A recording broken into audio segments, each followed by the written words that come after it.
Yang akan kita bahas pertama adalah pemantulan bunyi. Perhatikan dua video ilustrasi berikut ini.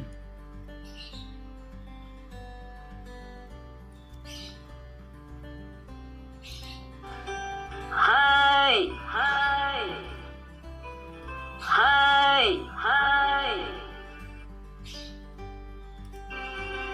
hai,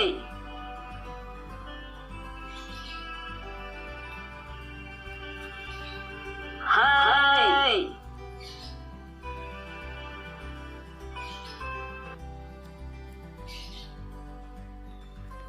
Apakah sama bunyi yang dihasilkan pada dua video tersebut? Walaupun kedua anak pada gambar tersebut berteriak sekeras-kerasnya, bunyi yang dihasilkan tidak sama. Hal ini disebabkan perbedaan antara jarak dinding pemantul. Jarak dinding pemantul. Ada yang jauh, ada yang dekat. Keras lemahnya bunyi pantul tergantung dari cepat rambat bunyi, jarak antara pendengar dengan dinding pemantul, dan jarak sumber bunyi dengan dinding pemantul. Berdasarkan jarak antara dinding pemantul dan sumber bunyi, pemantulan bunyi dibedakan menjadi 3. Yang pertama, pemantulan yang memperkeras bunyi asli, kemudian gaung atau keredam, dan terakhir gema. Kita lihat satu persatu. Apa maksud dari pemantulan yang memperkeras bunyi asli, gaung atau keredam atau gema ini? Yang pertama, pemantulan yang memperkeras bunyi asli. Suara di ruangan tertutup terdengar lebih keras daripada suara di ruangan terbuka. Hal itu terjadi karena di ruangan kecil, bunyi asli dan bunyi pantul sampai ke telingamu hampir bersamaan, sehingga bunyi pantul akan memperkuat bunyi asli. Itulah sebabnya bunyi terdengar lebih keras. Ruangan tertutup itu misalnya di dalam studio musik, di dalam kamar mandi, atau kamar tidur. Kita lanjutkan yang kedua, gaung atau keredam. Ketika kamu berbicara di dalam goa atau dalam gedung yang besar, dinding goa atau gedung itu akan memantulkan suaramu. Biasanya selang waktu antara bunyi asli dan pantulannya di dalam gedung sangat kecil, sehingga bunyi pantulan ini bersifat merugikan karena dapat mengganggu kejelasan bunyi asli. Pemantulan bunyi yang seperti ini dinamakan gaung atau keredam. Kita lanjutkan. Gema.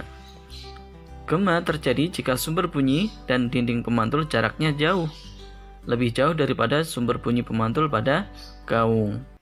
Misalnya, jika kamu berteriak di depan dinding tebing yang tinggi, suaramu seolah-olah ada yang mengikuti setelah selesai diucapkan.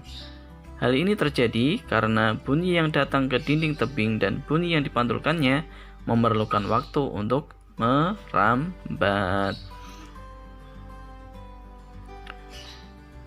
Bagian yang kedua yang akan kita bahas yaitu penyerapan bunyi. Untuk menghindari gaung atau keredam yang merugikan tadi, dalam gedung atau aula yang besar biasanya dilapisi oleh bahan peredam bunyi, yaitu bahan-bahan yang permukaannya lunak atau empuk. Contohnya adalah karet, karpet, gabus, kapas, dan wol. Selain melapisi dinding dengan zat kedap suara, struktur bangunan juga dibuat khusus.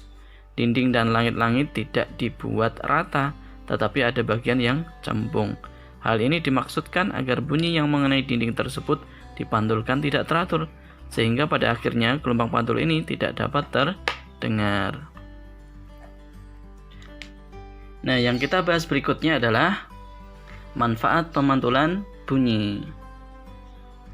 Sifat pemantulan bunyi sangat penting untuk beberapa jenis hewan seperti kelelawar dan lumba-lumba. Mereka dapat menghasilkan bunyi dan kemudian mendengarkan gema yang akan dipantulkan. Untuk apa?